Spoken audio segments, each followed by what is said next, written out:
Luar biasa ya. Tukang demo ditemenin sama Wapres ya kan, jarang-jarang ya. Kutub yang berbeda. Tadi saya ditanya buka di mana, dengan siapa, dan dengan apa ya? Betul Ustaz. Saya berbuka dengan yang manis teman-teman sekalian, karena saya berbuka di rumah bersama dengan istri saya dan anak-anak. Masya Allah. Jomblo-jomblo pada nyengir Ustaz. Kalau pertanyaannya bukannya dengan apa, nggak penting. Yang penting buka dengan siapa. Masya Allah.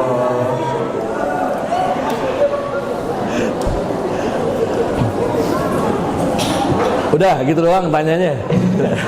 Oke Ustaz, jadi seberapa siap nih Ustaz untuk mengisi materi pada malam hari ini? Gimana? Seberapa siap Ustaz untuk mengisi materi pada malam hari ini? Biiznillah, hadza min fadli Rabbi, dan memohon hidayah petunjuk dari Allah Subhanahu wa taala. Kalaupun saya mampu teman-teman sekalian, maka sesungguhnya Allah yang memampukan saya, memampukan kami semua. Kalaupun saya siap, maka Allah yang kemudian memberikan seluruh kesiapan ini kepada kita semua insyaallah. Masya Allah. Oke, mungkin tanpa berlama-lama lagi, mari kita dengarkan materi dari Ustadz Hadi Kusuma. Teman-teman mohon untuk didengarkan dan dicatat kalau perlu ya. Silakan. Takbir, Allahu Akbar. Bismillahirrahmanirrahim. Uhayyikum jami'an. Tahiyatul Islam, tahiyatul ahlul jannah. Assalamualaikum warahmatullahi wabarakatuh.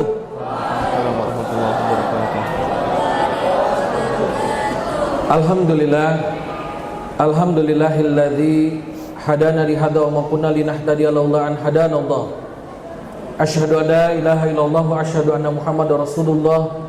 Allahumma salli ala Muhammad wa ala ali Muhammad. Faqala ta'ala fil Qur'anil Karim, a'udzu billahi minasyaitonir rajim. Bismillahirrahmanirrahim. Innal ladzina qalu rabbuna Allahu tsumma istaqamu tatanazzalu 'alaihimul malaikah ala takhafu wa la tahzanu wa basyiru bil jannati allati kuntum tu'adun. Wa qala Rasulullah sallallahu alaihi wasallam, raditu billahi rabba wa bil islami dina wa bi Muhammadin nabiyya wa rasula. Shadaqal ladzi wa sadaqa Rasulullah sallallahu alaihi wasallam.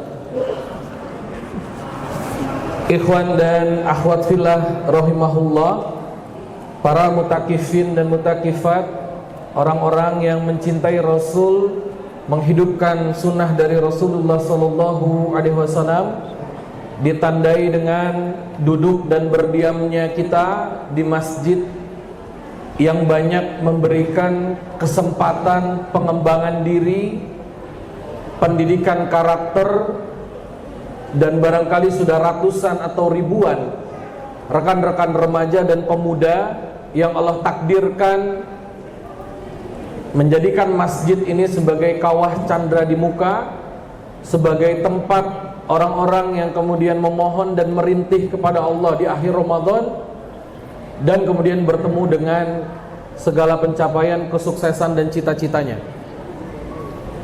Kita bersyukur kepada Allah atas nikmat iman dan Islam, nikmat sehat walafiat, nikmat dakwah dan tarbiyah, yang karenanya kita mengenal salah satu sunnah yang elit, yakni iktikaf. Karena belum tentu semua mukmin, belum tentu semua muslim diberikan nikmat kesempatan untuk melakukan satu sunnah yang sangat sulit sekali, yang bernama iktikaf ini. Kita bersyukur Allah berikan kemudahan dan berikan kesempatan. Maka mudah-mudahan keberkahan Lailatul Qadar lebih mungkin dan lebih besar peluangnya kita tempuh dan kita dapatkan lewat upaya-upaya terbaik kita di iktikaf ini. Salat dan salam semoga tercurah pada qudwah kita Rasulullah sallallahu alaihi wasallam, para keluarganya, sahabatnya, dan insyaallah pada kita selaku umatnya yang insyaallah tetap istiqomah hingga yaumil akhir nanti memegang risalah dakwah ini. Yang kami hormati dan kami cintai orang tua kami, Ketua DKM Masjid Lab School yang hari ini bertahun-tahun menjadi tempat untuk belajar anak-anak muda. Kita doakan para pengurus DKM Allah berikan panjang umur penuh dengan kebermanfaatan. Yang kami hormati dan kami doakan juga adalah rekan-rekan murabi dan murabiyah yang hari ini hadir dan sudah jauh-jauh hari mengkonsolidasi dan menghimpun dirinya beserta dengan saudara-saudaranya untuk bermuajahah, untuk bertemu, bersilaturahim dan menjalankan iktikaf akbar di masjid yang kita cintai ini. Teman-teman sekalian dirahmati Allah Subhanahu wa taala, mohon izin sebelumnya kalau dari rekan-rekan panitia sudah ada makanan yang masuk, kita sepakati terlebih dahulu makannya kita tunda sampai kegiatan ini selesai. Sampai lebaran ya, kan iktikaf sampai lebaran. Yang kedua, teman-teman yang sedang fokus untuk mengejar tilawahnya, saya minta maaf apabila kemudian kajian ini harus menjadi satu hal yang meninterupsi, memotong waktu-waktu secara khusus teman-teman untuk tilawah dan bertemu dengan Allah dalam bentuk bacaan-bacaan Al-Qur'annya. Yang ketiga, saya minta maaf apabila satu di antara kita sedang sakit, kemudian suara-suara ini juga menjadi satu hal yang mendistraksi kesempatan teman-teman untuk beristirahat. Teman-teman sekalian dirahmati Allah Subhanahu wa taala, ikhwan dan akhwat rahimakumullah. Di tahun ini saya memulai dengan satu slide yang bahwa sesiapa atau mereka-mereka yang berstatus sebagai warga negara Indonesia adalah pihak yang paling butuh itikaf, tersebab beban kehidupan yang tidak ringan yang ditanggungnya. Antum bayangkan takdir kita sebagai WNI, bangun waktu sahur, lihat berita, isinya adalah hal-hal yang membuat kita takut, khawatir, dan kemudian memikirkan masa depan umat ini. Maka teman-teman sekalian, kondisi seperti ini juga adalah kondisi yang melatar belakangi 1400 tahun yang lalu ketika Muhammad muda, ketika Rasulullah belum diangkat sebagai nabi, kira-kira kekacauan dan kekisruhannya mirip-mirip seperti ini. Maka tatkala syariat iktikaf belum ada, Rasul menjalankan satu hal yang namanya tahannus. Rasul menjalankan satu hal yang namanya berdiam diri. Rasul menjalankan satu aktivitas yang namanya memisahkan diri dari kerumunan dan dunia untuk memohon petunjuk kepada Allah Subhanahu wa taala. Dan ternyata tradisi tahanus atau aktivitas bertahanus, berdiam dirinya seorang nabi, memisahkan dirinya dari hiruk pikuk duniawi, itu bukan dilakukan oleh Nabi Muhammad saja, tapi pernah juga dilakukan oleh nabi-nabi yang lain. Di Bukit Tursina, Nabi Allah Musa alaihissalam pernah bertahanus. Salah satu peristiwa akbar yang terjadi adalah terjadinya dialog langsung antara Allah dengan Nabi Allah Musa alaihissalam. Oleh karena itu Nabi Musa dikenal dengan kalamullah, nabi yang mendapatkan izin untuk mendengarkan kalam Allah secara langsung. Kemudian ini juga yang dilakukan oleh nabi-nabi yang lain. Dalam diamnya, dalam sibuknya dunia, maka mereka menyempatkan waktu untuk memisahkan sebentar dari urusan dunia, memutabaah dan kemudian bermuhasabah hanya bersama dengan Allah Subhanahu wa taala. Untuk itu teman-teman sekalian, pada malam hari ini kita akan mengurai terlebih dahulu hal-hal yang memungkinkan dari mana datangnya beban kehidupan kita. Maka teman-teman sekalian dirahmati Allah Subhanahu wa taala, kita akan temukan kalimat pertama bahwa beban kehidupan kita, beban kehidupan kalian itu justru terjadi atau disebabkan karena kita jauh dari Allah Subhanahu wa taala. Teman-teman nanti bisa perhatikan dalam Quran surat Toha, surat ke-20 ayat 124, bagian halaman paling bawah, ketika Allah mengatakan waman a'rada an dzikri fa innalahu ma'isyatan dongka wa nasyuruhu yaumal qiyamati a'ma. Maka teman-teman sekalian, kalau hari-hari sebelum Ramadan atau bahkan nanti hari-hari setelah Ramadan kita mengalami kegelisahan yang datang bertubi-tubi, Terkadang uniknya kita sedih dan kita gelisah tanpa kita ketahui penyebab utama dari kegelisahan dan kesedihan kita. Ini kerap terjadi di usia-usia kita. Ini sering terjadi di kota-kota besar, di orang-orang dengan kehidupan modern yang sangat cepat seperti sekarang. Tiba-tiba kita gelisah, tiba-tiba kita sedih, yang sebenarnya kita juga nggak paham banget kita sedih dan resah karena apa. Tapi ternyata teman-teman sekalian, Al-Quran telah mengajarkan kepada kita, sesiapa yang meninggalkan peringatanku, kata Allah, wa man a'rada an dzikri. Zikri di sini, teman-teman sekalian, mufasir mengatakan bahwa yang disebut zikri di sini adalah Al-Quran.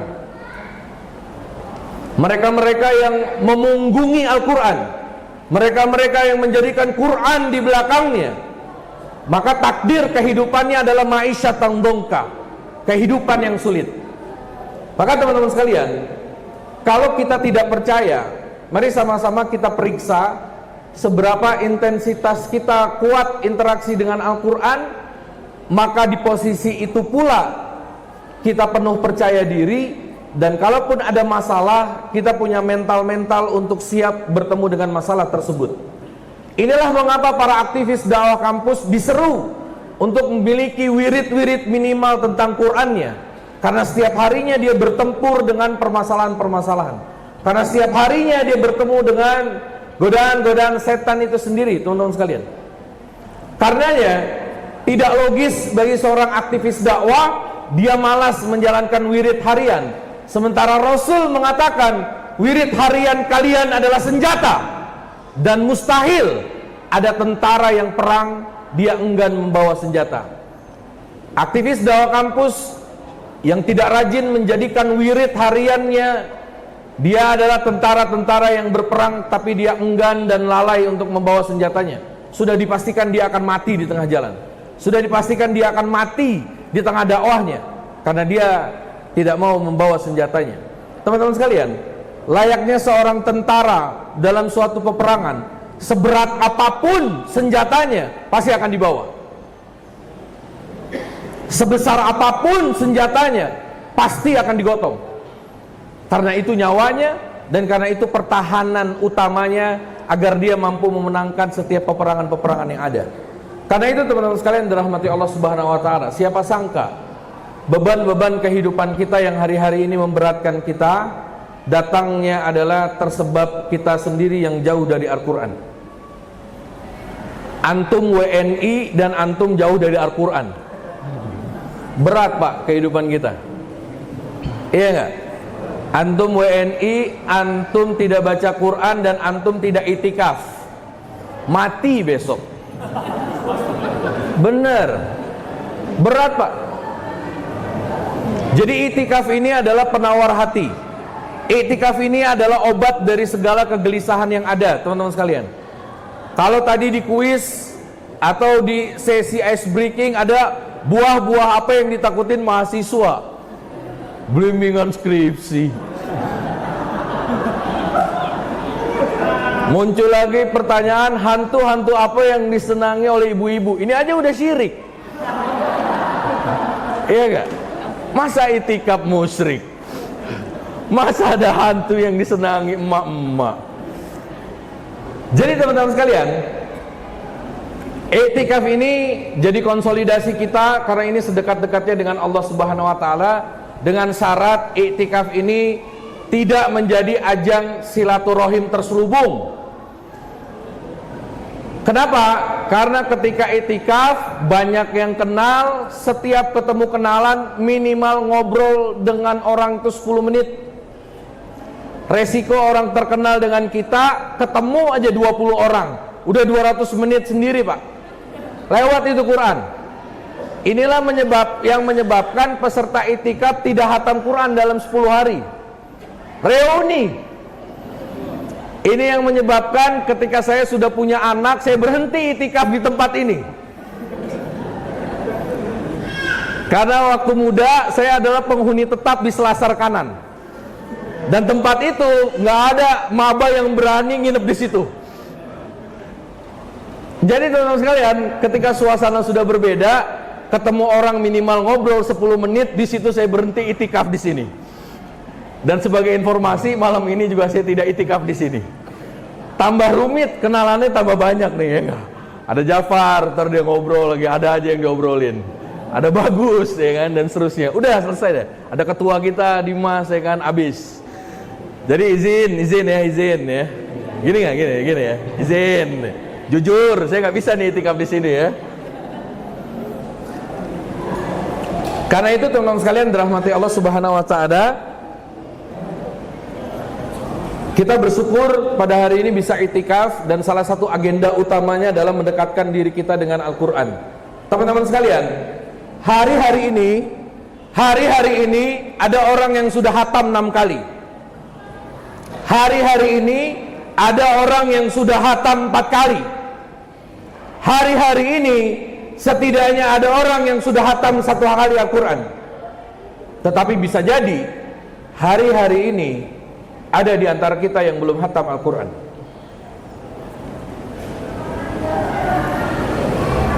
Maka saya mengingatkan diri saya dan kita semua, kalau itikaf selesai, naudzubillah min dzalik, antum tidak selesai hatam Quran, maka antum harus punya effort yang lebih besar, doa kepada Allah untuk diganti dengan hati yang baru, karena hati yang lama sudah rusak.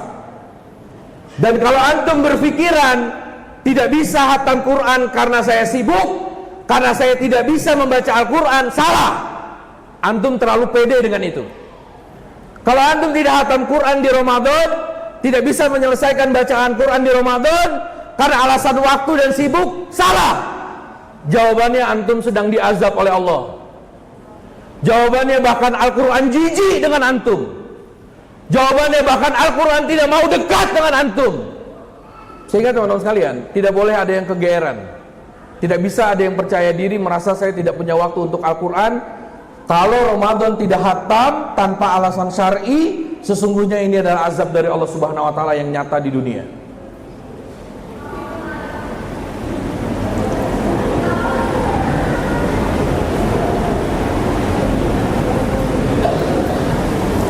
Karena itu teman-teman sekalian dirahmati Allah Subhanahu wa taala, kami mohonkan, dan para pembimbing, para murabi dan murabiyah memohonkan bahwa kita akan periksa saudara-saudara kita dalam satu kelompok halakoh dan kelompok mentoring kita, mana-mana yang perlu dibantu, mana-mana yang perlu didampingi, agar kemudian dia hatam 1 kali Ramadan ini. Bantu teman-teman sekalian. Saya ingin katakan dan ingatkan kepada antum semua, kalau Ramadan tidak bisa selesai 1 kali hatam, antum akan lebih repot di luar Ramadan menghatamkan Quran. Kalau Ramadan tidak selesai hatam Quran, teman-teman sekalian, antum harus punya energi yang begitu besar untuk mampu menghatamkan Quran di luar bulan Ramadan. Faktanya, setelah Ramadan selesai, baru 1 malam Ramadan selesai, itu adalah malam pertama kita meninggalkan sholat malam. Itu adalah malam pertama kita tidak sholat malam. Bahkan hari pertama Idul Fitri, hari pertama kita tidak sholat duha. Dan hari Idul Fitri itu juga hari pertama kita tidak hatam Al-Quran 1 juz. Boleh kita periksa. Antum lihat Idul Fitri tahun lalu.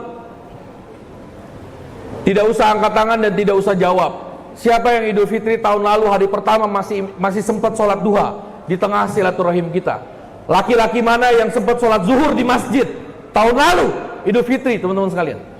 Jadi suasananya semencekam itu, suasananya seberbahaya itu ketika Ramadan pergi. Nggak usah lama-lama, malam takbiran aja, malam takbiran, malam terakhir, itu tragedi sudah terjadi. Itu kengerian-kengerian sudah mulai terjadi, teman-teman sekalian. Tidak usah malam takbiran, 10 hari terakhir, siapa yang tahan dengan godaan dan gempuran diskon, teman-teman sekalian? Berapa banyak anak muda yang kemudian mampu bertahan dan tetap fokus untuk tidak kemudian berfoya-foya dan tetap bertahan di masjid? Berat, padahal Ramadan belum pergi. Sehingga teman-teman sekalian, kalau iktikaf ini tidak selesai hatam sekali Al-Quran, sulit rasanya teman-teman sekalian. Maka ini yang kita akan takutkan, bahwa ma'isyatan dongka, urusan-urusan yang Allah persulit setiap harinya,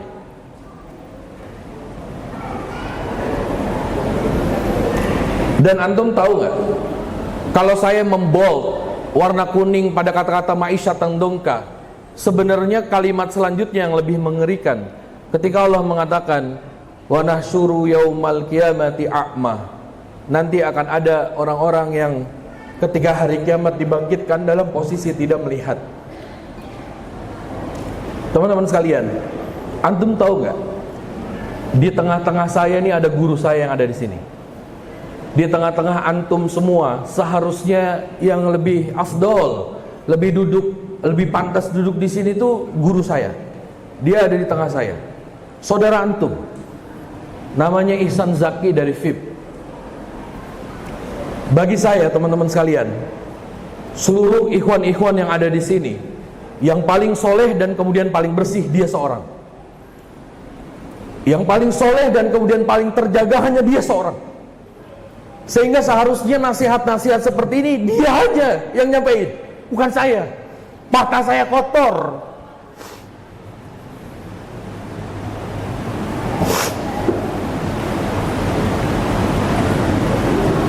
Harusnya Ihsan yang duduk di sini, pemilik hafalan 14 juz Al-Quran.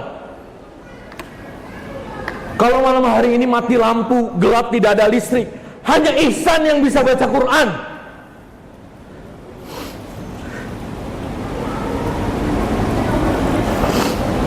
Kalau antum kenal Ihsan, dari kecil Allah cabut penglihatannya, tapi dia berangkat ngaji sendiri, berangkat mentoring naik ojek, berangkat, datang, saya lihat.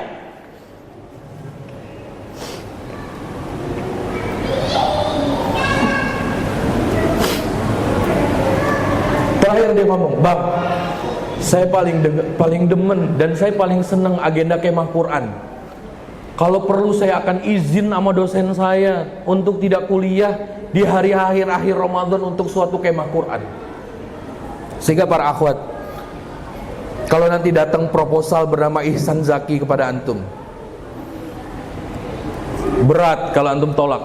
Antum akan ditimpa fitnah yang besar ketika seorang Ihsan Zaki masuk datanya kepada antum dan antum keberatan dengan satu kekurangannya. Dia tidak kekurangan, teman-teman sekalian.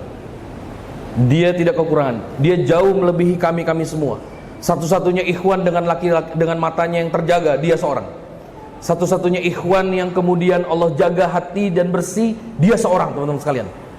Tanpa mengecilkan para ikhwan yang lain yang terlatih untuk menundukkan pandangan. Sehingga teman-teman sekalian, wa nasyuruhu yaumal qiyamati a'ma, besok di hari kiamat justru kita yang melihat pada posisi nanti akan dibutakan karena kita meninggalkan Al-Quran. Tapi Ihsan, dia hanya sementara saja tidak bisa melihat. Dia orang yang berani dan kuat menghadapi takdir yang kemudian tidak bisa dipilihnya. Di hari kiamat, dia yang kemudian akan menggandeng tangan kita, nunjukin jalan, lewat sini bang, ini jalan yang benar. Karena para ahlul Quran dikabarkan oleh Rasulullah adalah orang-orang yang berhak memberikan syafaat. Maka teman-teman sekalian, kalau antum belum kenal dengan Ihsan Zaki, kenalan. Khawatirnya antum nggak ditarik tangannya oleh Ihsan Zaki, betul nggak? Ntar malam antum ngomong, "San, tarik gua San." Ihsan Zaki, namanya Ihsan Zaki bukan? Baik, benar ya. Sehingga teman-teman sekalian dirahmati Allah Subhanahu wa taala, kalau kita bertanya-tanya dari mana beban hidup kita, nggak usah nyalahin lingkungan dan nggak usah nyalahin orang. Beban hidup kita datang dari kita, teman-teman sekalian. Tanpa mengecilkan prodi dan disiplin psikologi. Teman-teman psikologi yang hari ini hadir adalah saudara-saudara kita, pejuang-pejuang yang mengingatkan kita betapa pentingnya kesehatan mental atau mental health. Zaman saya kecil, zaman saya sekolah, kita tidak pernah mengenal yang namanya literasi mental health. Setiap hari bullying terjadi, setiap hari tekanan terjadi. Sebenarnya setiap hari siswa atau murid itu depresi, itu nggak ada yang tahu istilah mental health. Semua terlatih untuk menguatkan diri melewati kehidupan yang ada, betul nggak? Tapi hari ini tersebab ilmu pengetahuan sudah muncul, literasi sudah nampak, maka muncul saudara-saudara kita yang akan menjadi konselor dakwah, menjadi konsultan bagi kita mengatasi berbagai hal-hal dari sisi psikologi dan ilmu kejiwaan. Tapi izin teman-teman sekalian, selalu ada yang tidak bisa dijawab oleh psikologi. Ini yang kemudian melahirkan gelombang islamisasi ilmu pengetahuan yang digagas oleh Al-Mukarram Syekh Naqib Al-Atos, yang beberapa hari yang lalu telah wafat teman-teman sekalian. Pada suatu konferensi di Riyadh, Saudi Arabia, beliau menggagas satu ide yang terkenal namanya islamisasi sains, bahwa ilmu-ilmu pengetahuan yang berkembang hari ini perlu ditimbang dan diukur pada ukuran-ukuran ilmu dalam Islam. Ada hal-hal yang tidak selesai oleh psikolog dengan hanya saja konseling dan dialog. Ada hal-hal yang tidak selesai diampu oleh psikiater yang hanya dengan obat. Tapi kemudian dengan pendekatan-pendekatan tibun nabawi, pendekatan-pendekatan dengan obat-obat dengan Qur'ani, ini yang kemudian telah diterapkan oleh Islam bertahun-tahun, dan ini sukses menjadi salah satu jawaban dari penjagaan terhadap mental health itu sendiri. Tahukah kita teman-teman sekalian, satu di antara penyakit jiwa dan penyakit hati adalah malas dan merasa tidak mampu. Dalam bahasa Rasulullah adalah Allahumma inni a'udzubika minal hammi wal hazan. Antum boleh tengok kitab yang ditulis oleh Imam Al-Balkhi. Kabarnya ini adalah kitab pertama tentang psikologi pertama yang ditulis oleh ilmuwan Islam. Beliau sudah memetakan sekitar 4-5 gejala kesehatan mental itu terganggu. Semakin tenang, semakin kuat, semakin sehat mental antum. Di antaranya adalah khawatir dan sedih yang berlebihan. Ini adalah gejala-gejala kesehatan mental, teman-teman sekalian. Semakin stabil mental antum, semakin kuat kontrol diri dan regulasi emosi antum, semakin dikatakan sehat secara keilmuan. Sayangnya semakin rentan dia, maka kemudian ini adalah orang-orang yang sangat rentan dianggap memiliki gangguan kesehatan mental. Beberapa waktu yang lalu kita dipertontonkan tentang orang yang sudah tua bangka tapi tidak punya regulasi emosi. Kesel, kalah debat, dia melakukan caci maki kepada orang yang lainnya. Ini tanda kesehatan mental yang terganggu, teman-teman sekalian. Dalam salah satu postingan saya bertanya, orang yang tadi malam itu marah-marah di televisi, sahurnya makan apa? Saya curiga dia makan tirek, iya enggak? Galak soalnya. Dan saya curiga dia akikahnya motong citah, bukan kambing. Orang kalau akikahnya kambing, adem, ya enggak? Tapi yang dipotong citah, galak pak. Saya bilang kok galak bener ya? Saya sebagai orang pendidikan yang ada di sekolah, di mana kemudian kita meneliti dan mengobservasi regulasi emosi dalam diri anak, saya tidak menemukan ruang aman berada di orang ini. Jadi saya hanya bertanya tentang sahurnya, saya tidak bertanya tentang bacaan Qur'annya. Ada yang bilang, bang pertanyaannya kurang dalam, emangnya dia sahur? Waduh, saya tidak ikutan, ya kan? Saya masih berpuasa, takut batal, ya kan? Ya netizen ya nggak, saya juga, padahal saya udah bilang, tolong komentar yang baik-baik, ada aja netizen. Salah bang, pertanyaan kurang dalam, emangnya dia sahur gitu kan?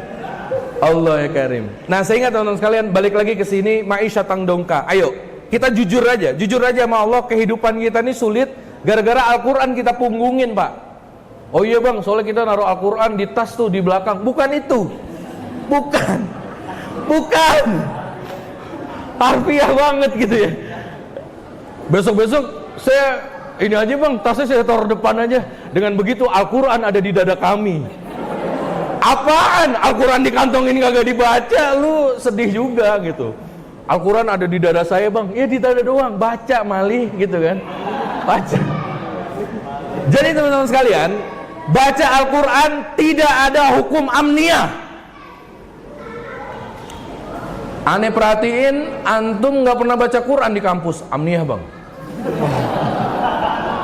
Salah. Tidak ada amal rahasia dalam Al-Quran, betul nggak? Terus antum baca Qurannya kapan? Ntar pas teman-teman kuliahan udah nggak ada. Orang dia ada terus ya nggak? Jadi teman-teman sekalian, kalau ada teman kita nggak baca Quran, tanya. Seumur umur di kampus nggak pernah ngeliat lu baca Quran, amnia boy, amnia ya kan, nggak bisa, nggak cocok. Baca Quran tuh demonstratif, ya nggak?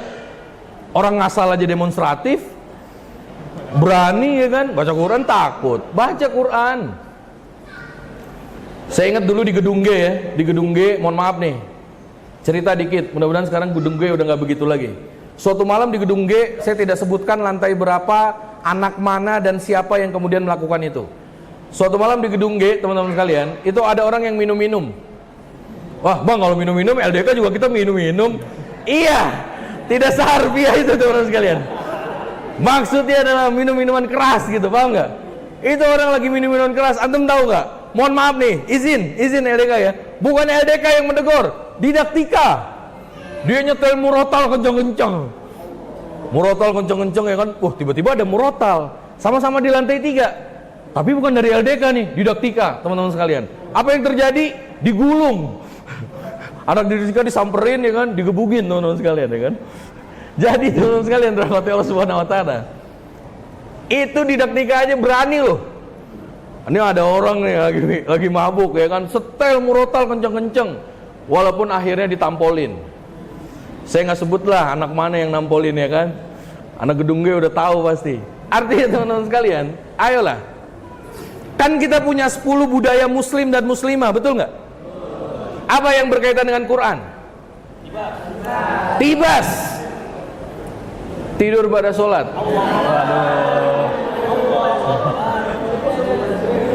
Tilawah ba'da sholat, betul nggak? Zaman kami kuliah di MUA, dulu bukan MUA yang sekarang, MUA yang kecil teman-teman sekalian. Itu sholat itu berkloter-kloter. Sholat itu orang sampai ngantri pak. Satu, masjidnya kecil. Dua, orang solehnya banyak. Iya nggak? Kampus B pak, kampus timur, di mana kemudian perubahan pertama terjadi sebagaimana matahari terbit dari timur. Mohon maaf, Halimun belakangan nih, Halimun ya kan. Halimun belakangan kejauhan. Di mana-mana siklus alam matahari dari timur, Mbak. Ya kan, wajar kalau kemudian perubahan datang dari kampus timur. Tapi sekarang MIPA udah pindah ke kampus A, rasain ya enggak. Dulu dia pesantren ya enggak, homogen, temennya FIK, sama-sama sibuk. Sekarang menghadapi kenyataan di kampus pusat ya kan. Nah sehingga teman-teman sekalian, dulu kita antri tuh, sholat, antri, dan seterusnya. Sampai kita menemukan orang berebutan azan. Coba, cowok mana berebutan azan kecuali di MUA waktu itu. Yang paling horor, marbotnya yang megang kunci ruang sound. Dia kunci. Dan dimonopoli, privatisasi itu mic. Pokoknya gua doang yang azan. Ini berbahaya teman-teman sekalian. Senior kami, anak matematik, namanya Kak Makmun Hidayat, matematik 2004. Lah, dia belum datang gak ada yang azan, benar nggak?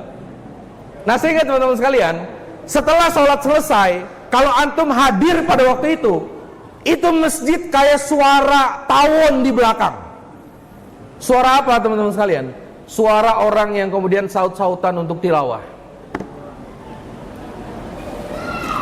Makanya nih, habis Ramadan selesai, Syawal mumpung masih libur, kita gulung kampus. Kita taruh baliho-baliho, spanduk-spanduk selamat datang di kampus Qurani. Kita tempel semua 10 budaya muslim, betul nggak? SPD setiap pagi kecuali Idul Fitri. Ayo, buat tantang lah, Idul Fitri makan bakso, makan nastar ya nggak? Tahu-tahu, udah zuhur. Astagfirullah, kagak duha lagi. Nggak apa-apa, sunnah ini sunnah. Iya kan? Idul Fitri. Apa sih? SPD, SKS, Senin Kamis, Saum. Apalagi ya? 5S. 5S ya. Banyak nih S nih pokoknya. Terus apa lagi? GST. GST masih ada nggak? Gerakan setengah 3. Oh enggak? Berapa? Gerakan setengah 7. Setengah 7 awat udah pulang ya. Masih ada yang setengah 7 nggak pulang. Kita siram oli panas.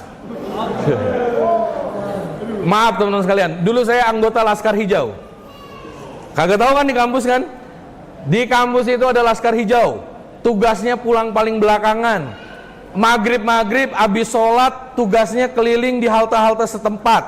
Kalau ada akhwat lagi nungguin bis, kita tungguin di situ. Tapi nggak godain. Paham nggak? Nunggu doang di situ, ngobrol sama abang-abang ojek, bener nggak? Nih akhwat naik bis, kita tinggal. Di kampus ada 6:30 akhwat, kita bully. Iya nggak? Pulang nggak? Situ nggak pulang, saya yang pulang nih, gitu kan? Nggak gitu. SOP-nya nggak gitu. Saya berharap teman-teman sekalian, laskar hijau ini masih ada. Bantuin teman-teman kita yang akhwat itu selamat, betul nggak? Sehingga GST masih jalan, teman-teman sekalian. Kita budayakan ini.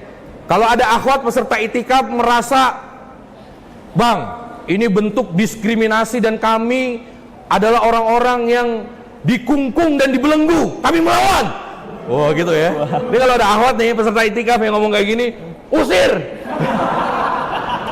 Lah, Mbak ini udah dienakin, pulang duluan ya enggak?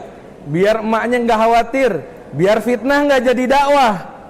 Biar dakwah enggak kena fitnah. Kenapa anak perempuan saya enggak pulang-pulang, paham enggak? Istri saya ngaji malam, murabinya saya tegur. Serius, saya ngomong begini ke murabinya, Ustazah, hal apa yang mendesak, urusan umat apa yang mendesak sehingga para kaum ibu malam hari ini belum pulang menjaga anaknya? Saya ngomong gitu. Dia jawab apa? Mohon maaf Pak, ini baru sekali kok. Tadinya saya pengen jawab lagi, emang rencananya mau berapa kali? Gue pindahin likonya. Iya dong, paham nggak? Di tradisi kami perempuan itu kami minta untuk di rumah lebih dulu, istirahat terlebih dulu. Ada hak-hak kemudian anak yang kemudian dijaga. Jangan lakinya kagak pernah pulang, emaknya kagak pulang juga. Ini gawat Pak, anak-anak kita di belakang. Makanya saya protes itu, izin, tapi kayak izin gitu ya. Saya kan bertanya, kira-kira ada agenda mendesak apa dalam umat ini gitu ya, sehingga para kaum ibu ini pulangnya terlambat. Sehingga teman-teman sekalian dirahmati Allah Subhanahu wa taala, ayo besok Syawal kampus kita gulung. Pokoknya nggak ada satu spot pun tulisannya, pokoknya tulisan budaya baik semua. Sampai orang-orang yang punya budaya yang kurang baik sebagai calon guru, dia minder. Jangan kita yang minder dong. Lu nggak ngaji, nggak enak Bang, di situ lagi ada yang ngobrol-ngobrol. Lalu ngaji Mali, biar yang ngobrol dengerin. Masa yang minder yang ngaji? Masa yang minder mau yang bikin kajian? Pasang teman-teman sekalian, pasang. Ayo kita patungan malam ini. Cetak banner, nggak usah patungan, Japar sendiri yang bayarin, siap dia. Hebat ya?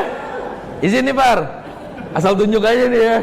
Sama Bocun deh berdua tuh, ngobrol aja. Udah berdua, bikin spanduk, tulis. Pokoknya orang nengok ke kanan, selamat datang di kampus Qur'ani. Nengok ke kiri, tilawah pada sholat. Terus sini lagi, budayakan 5S. Begitu terus. Kalau yang muslimah apa dah? Yang muslimah pakai jilbab apa? Gemas, gemar, gerakan Pak, gerakan, G-nya gerakan ya, gerakan berbusana syar'i, ya itu, iya nggak, Mbak? Saya pengen kasih tahu nih ke mbak-mbaknya, waktu saya kuliah pendidikan matematik 2006 itu cowoknya cuma 8, total 36, selebihnya perempuan. Sekarang anak perempuan yang kagak pakai jilbab tinggal 2, Lastri Maranata, Rina Afriani, dua-duanya Protestan. Tapi selebihnya itu udah pakai jilbab semua. Setiap anak perempuan yang belum pakai jilbab dan itu hari ulang tahunnya, kita hadiahin jilbab robani dengan tulisan 1001 alasan kenapa kamu berhijab. Nih, akhwat peserta berapa? Peserta itikaf akhwat berapa?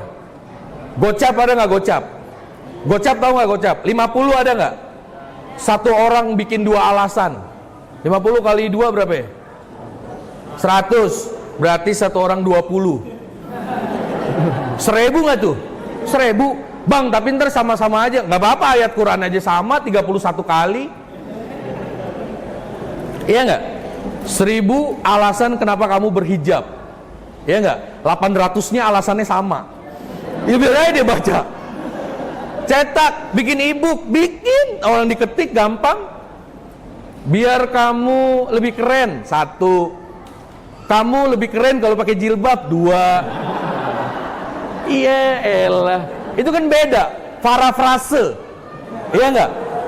Mengakali chat GPT itu pakai parafrase. Ada dosen nggak di sini? Udah bikin, serius. Ini dakwah udah proven. Ini dakwah udah terbukti. Teman saya sisa 2 nggak berjilbab. Protestan, ya nggak? Pokoknya beliin jilbab Robani. Robani itu adalah profesor kerudung Indonesia. Kok endorse ya? Pokoknya gue minta duit sama Robani, woi. Udah gue kenalin nih, ya kan. Sehingga teman-teman sekalian dirahmati Allah Subhanahu wa taala,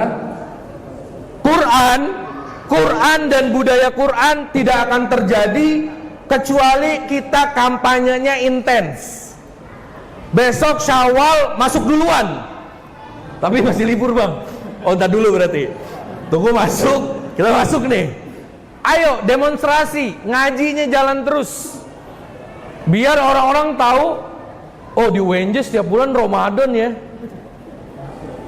Karena dia ngelihat setiap bulan orang masih baca Quran, gitu Pak.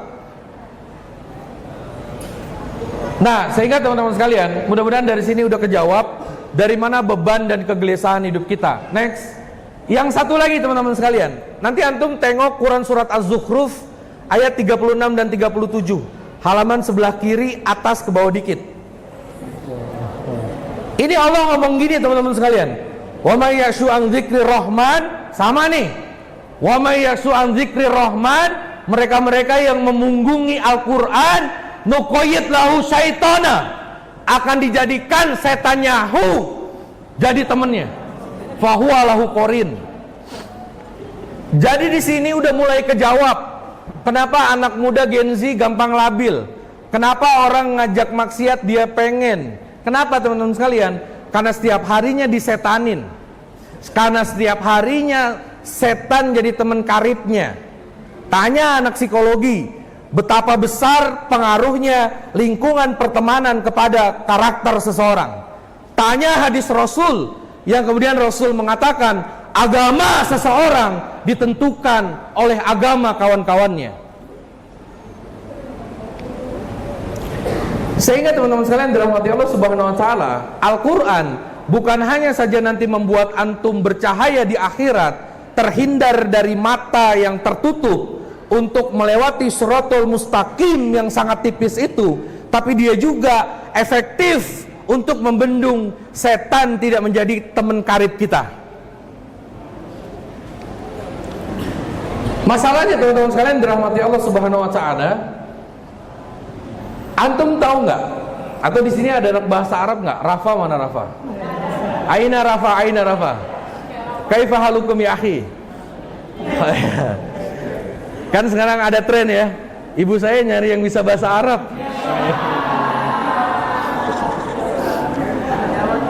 Jangan syukron afwan doang nih. Teman-teman sekalian, asyaiton itu salah satu definisinya adalah segala sesuatu, pihak, dan hal-hal yang menyebabkan antum jauh dari Allah. Itu definisi yang benar-benar efektif untuk mendefinisikan setan. Bang, ada teman saya nih bang, waktunya sholat ngajak-ngajak main futsal. Setan juga, setan. Jadi setan itu jangan antum bayangin kayak tebak-tebakan tadi, hantu-hantu apa yang disenangin emak-emak, bukan. Setan-setan apa yang serem, kagak. Setan itu segala sesuatu, pihak-pihak, hal-hal yang menyebabkan antum jauh dari Allah. Itikaf, kelamaan scroll, setan berwujud handphone. Bang, setan dibelenggu, iya. Kan? Masalahnya begini teman-teman sekalian, setan dibelenggu aja lu kagak baca Quran. Kan takut kita ya kan. Jadi kita nggak usah nanya-nanya pertanyaan-pertanyaan klasik, bang katanya Ramadan setan dibelenggu. Kenapa kemudian ada yang nyiram air keras? Lah setan aja bingung. Setan lagi bingung, Pak. Ini setan lagi main salah-salahan. Lu yang godain, bukan gua, gitu kan. Karena kata setan, gua nggak pernah tuh ngajarin dia nyiram air keras. Setan bingung, Pak. Setan bingung. Orang mah Ramadan siraman rohani, siraman air keras. Kan iblis, ya enggak? Kacau, teman-teman sekalian. Maksud saya, teman-teman sekalian, dirahmati Allah Subhanahu wa taala, ini kayak begini. Ini kayak begini. Makanya kalau dibilangin sama mentor, dibilangin sama murabi, sama murabia, didata bacaan Qur'annya, jangan marah. Jangan baper. Abang nanya-nanya aja kayak malaikat, ya elah. Murabinya digituin. Bukan, untuk keselamatan kamu loh. Ya kan? Hati kamu tuh rentan. Wahai anak muda, gitu. Sehingga teman-teman sekalian dirahmati Allah Subhanahu wa taala, dari sini beban kehidupan kita. Makanya Ramadan ini teman-teman sekalian, resolusi yang paling konkret yang kita bikin kuat adalah Ramadan selesai, tidak ada hari kemudian kecuali dengan Al-Quran. Waktunya udah habis ya? Oh, ini timer udah megang itu. Saya meminta hak waktu saya yang tadi dimainin games-gamean. Setengah jam lumayan ya enggak? Pokoknya gue incer tuh orangnya. Wah, setengah jam nih waktu gue nih pakai. Mana slide panjang lagi ya kan? Bodoh amat sampai jam 12. Kembalikan setengah jam hak saya. Oh dia, izin nih bang. Mana gamesnya ketebak semua ya kan? Masa ice breaking ketebak semua dari pertanyaan pertama ya enggak? Aman bang? Bagus. Oke ya teman-teman sekalian ya. Quran. Saya tanya, peserta itikaf ada grup WA-nya nggak? Bener. Grup WA-nya jangan bubar. Kita bikin alumni itikaf 1447 Hijriah, betul nggak? Nggak, beneran, serius. Ini adalah konsolidasi orang muda yang soleh dan soleha yang mampu mengubah Indonesia gelap menjadi Indonesia yang menyala. Di sini doang. Prabowo mencintai antum semua. Serius. Dia udah pusing ngurus negara ini. Ini harapan-harapan bangsa. Jangan bubar dari grup. Jangan ada orang yang nyebelin di grup yang membuat orang gak nyaman. Betul gak? Saya pengen kasih tahu teman-teman sekalian, ada saudara kita di FT, namanya adalah Hadi Sumantri. Saya katakan lagi, ada saudara kita di FT namanya Hadi Sumantri. Ada yang kenal? Woi, FT, Fakultas Tarbiyah. Fakultas Tarbiyah, Fakultas Ta'aruf, lu kagak kenal lu alumni lu. Ada alumni kita namanya Hadi Sumantri, kenal kagak? Hadi Sumantri angkatan berapa ya? Berapa pras? 11 ya? Nah, Bang Hadi Sumantri itu teman-teman sekalian, dia FT angkatan 2011. Pada masanya pengurus Al-Biruni, iya pras ya? Pada masanya dia pengurus Biruni bukan? Woi, lu kagak ada yang kenal abang-abangan ya? Ah, kagak beres nih. Saya kenal loh abang-abangan yang di atas. Saya sama Hadi Sumantrinya kenal. Bahkan dia kenal saya. Makanya beberapa hari yang lalu dia DM saya. Dia DM saya kayak begini, "Bang, dia ngirim foto. Tadinya saya mau tampilin nih di sini. Mohon maaf teman-teman sekalian, sekitar sebulan yang lalu Hadi Sumantri mengalami kecelakaan motor yang sangat rumit. Jadi di foto di rumah sakitnya itu hampir seluruh tubuhnya itu dibalut perban. Tapi per kemarin malam itu bisa megang handphone dan bisa mengirim pesan. Dia ngirim pesan ke saya, "Bang, tolong doain saya. April nanti saya akan tindakan operasi." Berarti ini malam nih dia masih di rumah sakit, tapi kondisinya udah bisa berkomunikasi dengan dunia luar. Saya bilang kepada dia, "Di, insya Allah kita doakan yang terbaik. Antum sabar." Dia sempat nanya, "Bang, kenapa harus saya bang? Ini ujiannya berat banget. Saya hampir nggak tahan dalam posisi kayak gini." Coba antum bayangin. Dia kecelakaan di Sukabumi. Sampai dia bilang, "Bang, padahal di Sukabumi saya baru aja nolongin masjid. Saya bantuin gambar. Saya bantuin itu masjid terjadi dan terbangun. Saya nggak ambil upah saya. Apa ini nggak terlalu berat buat saya bang?" Coba antum bayangin. Dalam malam Ramadan dia punya overthinking yang seberat itu. Oleh karena itu teman-teman sekalian, antum tahu, hadis Sumantri dulu jejaknya juga ada di sini. Ini adalah lantai yang pernah kemudian disujuti oleh hadis Sumantri sebelum antum semua. Karena itu teman-teman sekalian, jaga persaudaraan ini, jaga grup ini. Tujuannya adalah untuk konsolidasi doa juga. Sehingga malam ini teman-teman sekalian, sebut nama al-ah kita Hadis Sumantri, agar kemudian Allah berikan kepulihan yang sangat cepat, tuntas, dan tidak kemudian terjadi sakit kembali. Dia saudara kita teman-teman sekalian. Untuk itu, ini grup pertahankan. Grup pertahankan seluruh agenda-agenda kebaikan yang ada di kampus, share di sini. Tahun depan nih itikaf ada lagi, kita penghuni lama, kalau perlu ada penghuni baru. Kalau perlu nih masjid roboh, kagak muat, geter ya enggak? Wah kita meninggal dong bang, kayak di pesantren, nggak apa-apa. Yang penting saya pulang duluan. Pulang nih, roboh-roboh dah ya kan. Ntar saya doain, ntar saya ceritain deh itikaf tahun depan.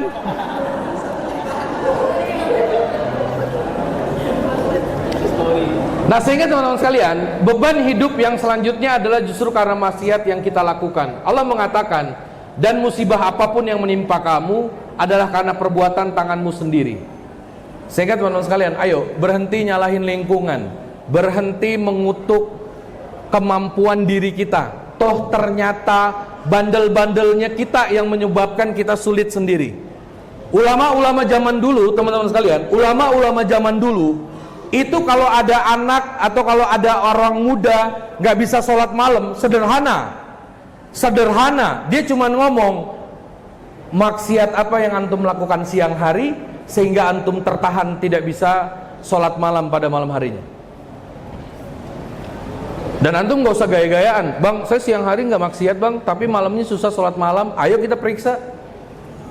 Jadi gini teman-teman sekalian, maksiatnya seorang aktivis dakwah dengan kemudian dia tidak berzikir pagi dan petang aja itu bisa jadi dosa. Dengan kemudian satu hari itu dia tidak baca Quran aja itu udah bisa jadi dosa. Dengan hari itu dia juga putus asa dengan rahmat Allah tentang dakwah yang sedang kita tanggung dan dakwah yang sedang kita hadapi, itu aja udah maksiat kepada Allah. Sehingga teman-teman sekalian, Imam Syafi'i enggak sengaja ngelihat aurat aja hilang hafalannya. Kenapa ini tidak terjadi kepada kita? Karena Allah tahu hafalan kita sedikit. Dan ini hanya berlaku untuk Imam Syafi'i doang. Bang, saya nggak sengaja ngeliat aurat, hafalan masih ada. Iya, antum tidak seistimewa Imam Syafi'i. Imam Syafi'i terlalu berharga dan terlalu mulia sehingga Allah jaga. Dia nggak usah maksiat yang gede-gede, yang kecil aja udah menjadi peringatan. Gitu logikanya. Kalau kita nggak seterjaga itu oleh Allah. Izin kata Allah. Jujur, antum tidak seberharga itu. Jadi kalau ada generasi kekinian mengkritik pemikiran Imam Syafi'i, sambar geledek, songong ya. Imam Syafi'i segitu dijaganya sama Allah, pemikirannya mau dikritik. Semoga kita terjauh dari gaya-gaya anak muda yang seperti ini. Sehingga teman-teman sekalian, ayo kita jujur sama Allah, kita muhasabah malam ini. Udah deh, jelas, that simple. Bandel-bandelnya kita yang datengin mara bahaya, nakal-nakalnya kita teman-teman sekalian yang datengin beban hidup, males-malesnya kita yang ngebuat kemudian kita rumit. Makanya Rasul mengajarkan tadi di satu doa yang terpotong, Allahumma inni a'udzubika minal hammi wal hazan wa a'udzubika minal ajzi wal kasal. Al-ajz nih, al-ajz merasa dan perasaan tidak mampu, itu mental health. Wal kasal, perasaan malas nih, perasaan malas untuk ibadah, pergi kuliah, nyari jurnal, ngerjain tugas, wal kasal, ini mental health. Jadi antum jangan bilang, bang teman saya mental health, kenapa dia depresi? Tidak, dia malas. Malas aja gaya-gayaan mental health ya kan. Tapi secara kajian, malas dan al-ajaz merasa tidak mampu, ini penyakit jiwa.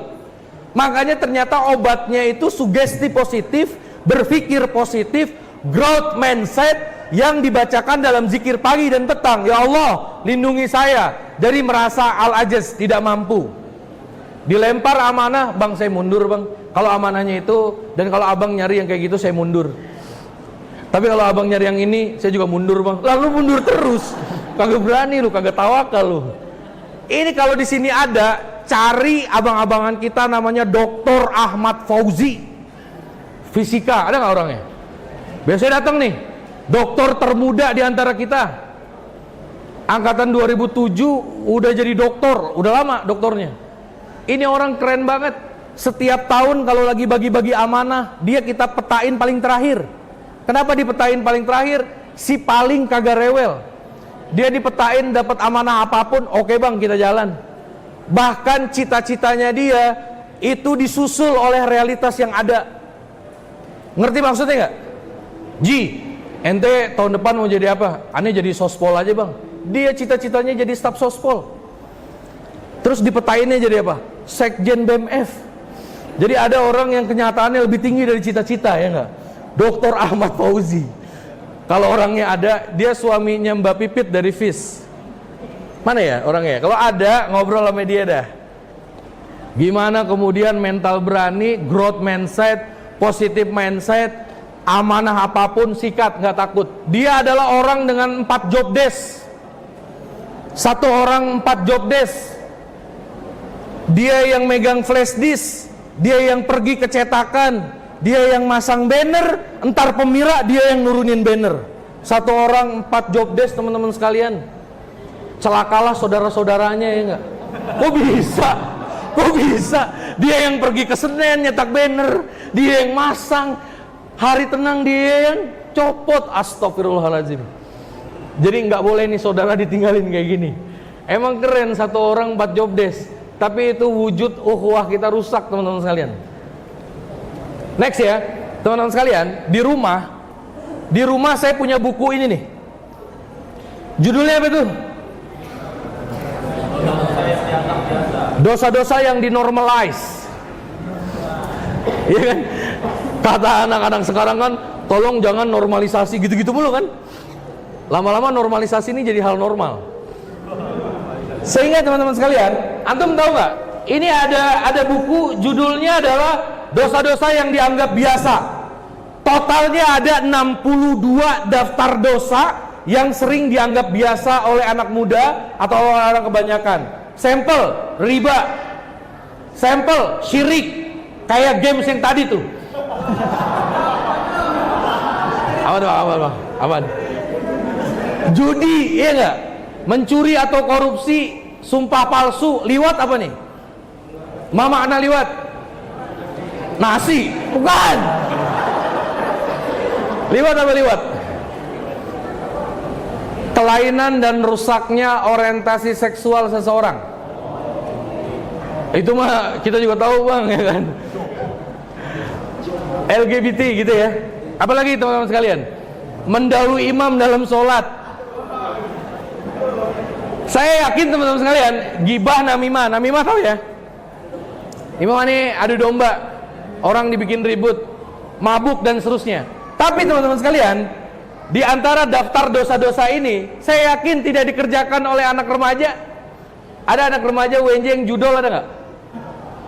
Oh ternyata ada ya. Wah, ekspektasi saya terlalu tinggi. Ternyata mahasiswa sekarang bodoh. Menurut ilmu peluang yang saya pelajari teman-teman sekalian. Ini kita kan anak matematik nih. Kita anak matematik bisa loh bikin program judi, kaya saya. Makanya saya bilang mahasiswa bodoh bener yang judi.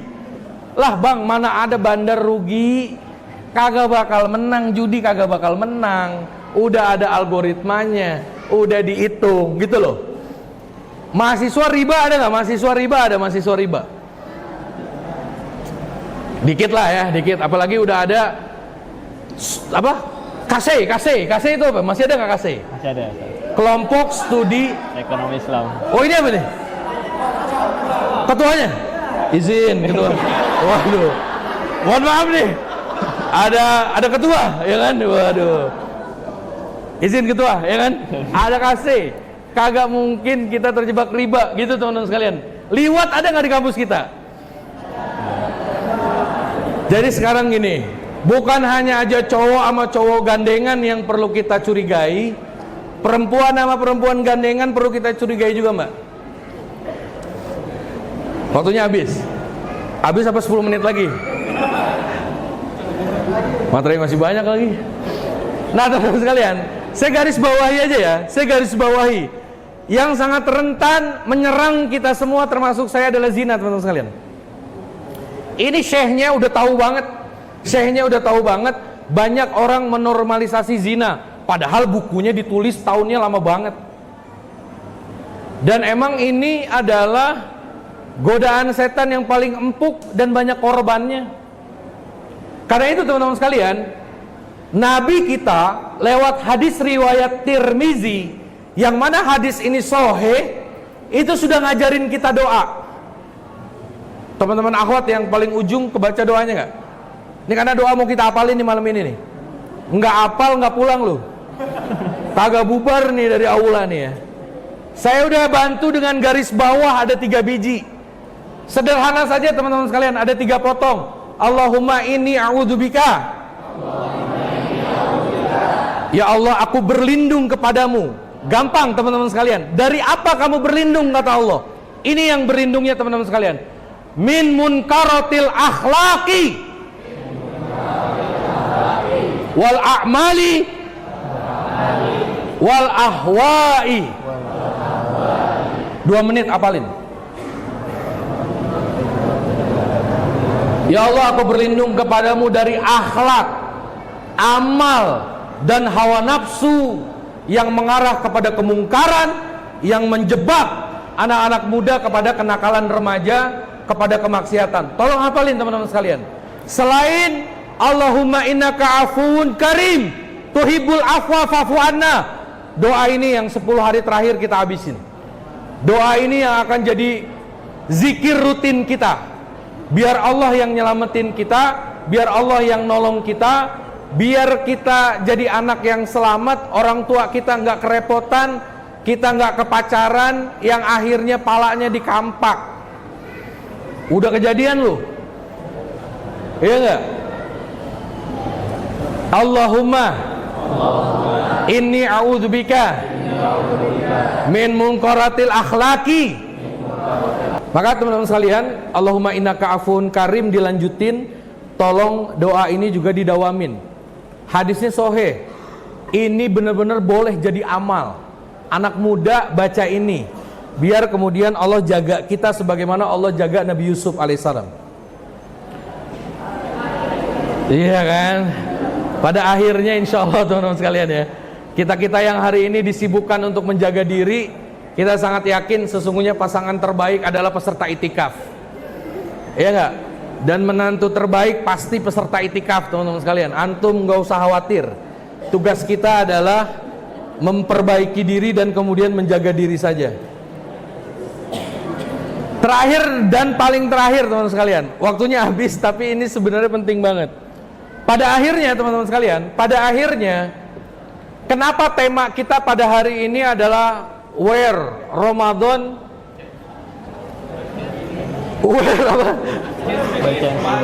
where change begin in Ramadan gitu ya. Atau kita sepakati bahwa Ramadan ini adalah game changer, segala sesuatu yang bisa mengubah diri kita. Karena ternyata teman-teman sekalian, waktu kita sahur membuktikan bahwa kita punya potensi bangun malam sekaligus sholat malam. Waktu kita bertahan tarawih, artinya kita punya potensi untuk ketaatan. Dan waktu kita mampu menahan emosi diri saat puasa, tandanya kita punya potensi regulasi emosi dan kontrol diri yang baik. Sehingga kalau Ramadan bisa, seharusnya setelah Ramadan kita juga kemudian bisa menjadi pribadi yang lebih baik, yang kemudian sebagaimana Ramadan ada. Tapi teman-teman sekalian, dalam kitab Tazkiyatun Nafs yang saya baca, maka para alim ulama bersepakat tidak ada perubahan besar, tidak ada momentum perubahan diri dari seseorang kecuali selalu dimulai dari 2 hal, taubat dan hijrah. Maka teman-teman sekalian dirahmati Allah Subhanahu wa taala, mari kita jadikan momentum i'tikaf ini, mari kita jadikan momentum mentoring festival ini sebagai deklarasi kita untuk 2 hal. Kita taubat kepada Allah dan kemudian malam hari ini kita berhijrah untuk mengarah ke tempat yang lebih baik. Sehingga teman-teman sekalian, logikanya adalah kalau orang mau melakukan perubahan diri, dia harus membuat beban-bebannya enteng dulu. Dia harus membuat dirinya ringan sehingga dia bisa berpindah. Makanya konsep di fisika, apa definisi pindah dalam versi fisika? Di fisika itu ada bab namanya perpindahan. Pertanyaannya adalah kapan dan sifat karakteristik seperti apa suatu benda disebut mengalami perpindahan? Ada anak fisika?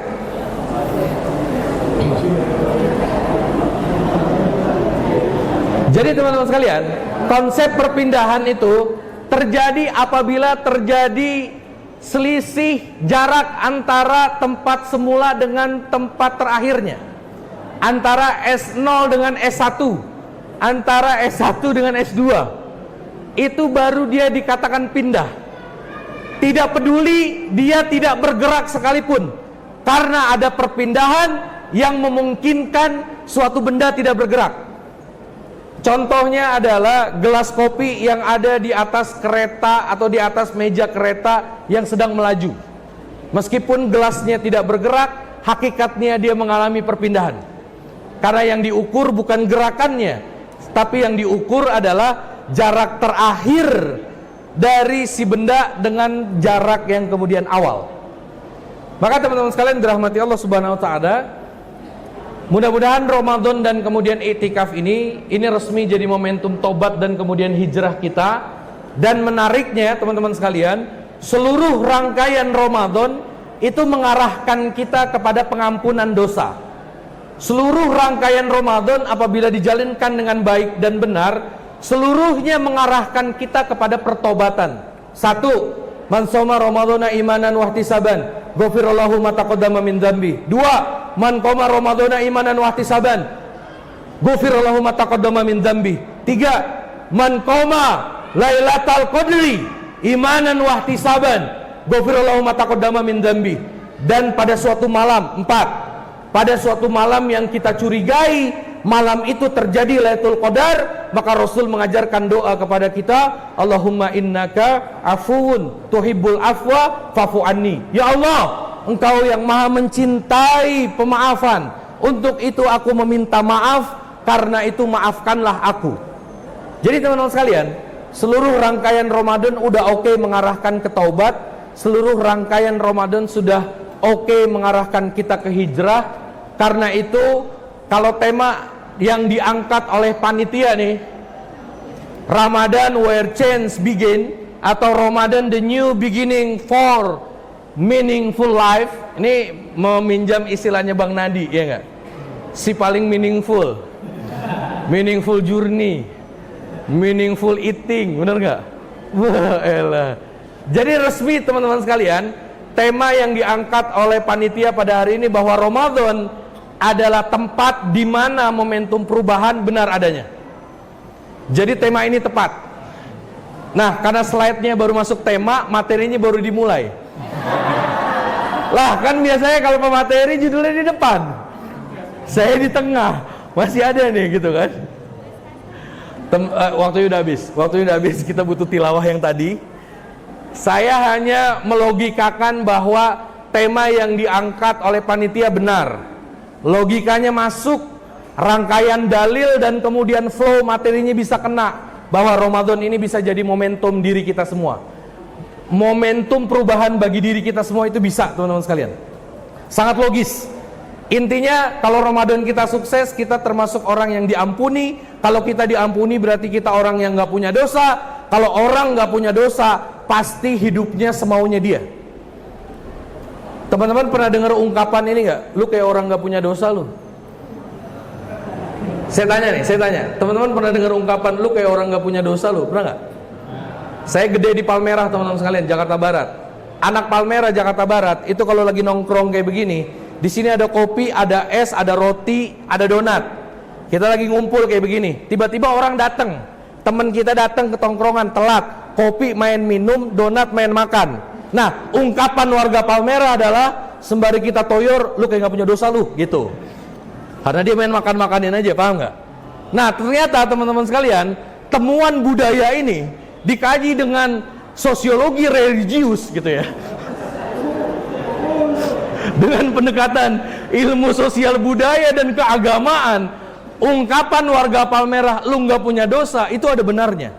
Karena hanya orang yang nggak punya dosa hidupnya enteng, hidupnya ringan, si paling percaya diri, maju terus meskipun makanan orang dia embat, kan gitu ya.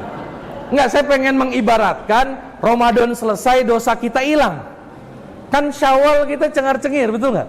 Kan Syawal kita seperti orang yang dikatakan, tenang bang, saya duduk bang, ya kan? Saya berdiri, Bustomi mainin kamera, saya bantu, tenang aja ya kan. Jadi teman-teman sekalian, kita akan apa yang kemudian dikatakan oleh alim ulama bahwa Ramadan selesai kalian seperti bayi yang baru. Dan kesimpulannya teman-teman sekalian, pada setiap Ramadan yang sukses selalu lahir pribadi yang akan bermudah-mudahan dalam ketaatan. Ini kuncinya. Kalau besok Ramadan selesai, bulan Syawal kita tidak mampu baca Quran, izin, jujur, Ramadan kita gagal dan ada sebagian dosa yang belum dihapuskan, jadinya diri kita berat. Soalnya kalau dosa dihapusin enteng nih, ya enggak? Suro belum dimulai kita yang nanya, bang, biasanya kami suro, ayo undang saya dong, ya kan? Suro belum dimulai kita minta diundang. Bahkan Liko belum dimulai, mbaknya dia dihubungin, mbak, libur mentoring jangan lama-lama mbak, minggu depan kita mentoring. Itu saking enteng itu badan, betul nggak? Kita sepakati aja mentoring habis 12 April, oke nggak?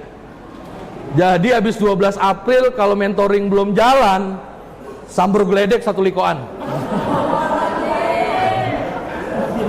Lah iya, kan habis Ramadan dosa diampunin, badan pada enteng, betul nggak? Diajak liko datang, diajak mentoring kita siap, hujan banjir kita berangkat, iya nggak? Tanda dosa kita diampunin. Saya kasih tahu nih teman-teman sekalian, mentoring liko kalau sakit cuman panu doang datang. Bang, saya nggak bisa datang nih bang, emang sakitnya apa? Panu, datang aja, karena itu tidak menyakitkan, ya nggak? Kalau sakit belum diinfus, datang teman-teman sekalian.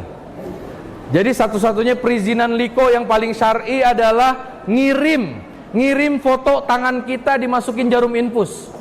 Bang, udah boleh nggak datang dong? Boleh. Tapi tanya dulu sama dia, bisa duduk? Gitu kan. Kalau dia bisa duduk, jemput motor, ya nggak? Masalahnya saya pernah digituin zaman dulu, ya kan.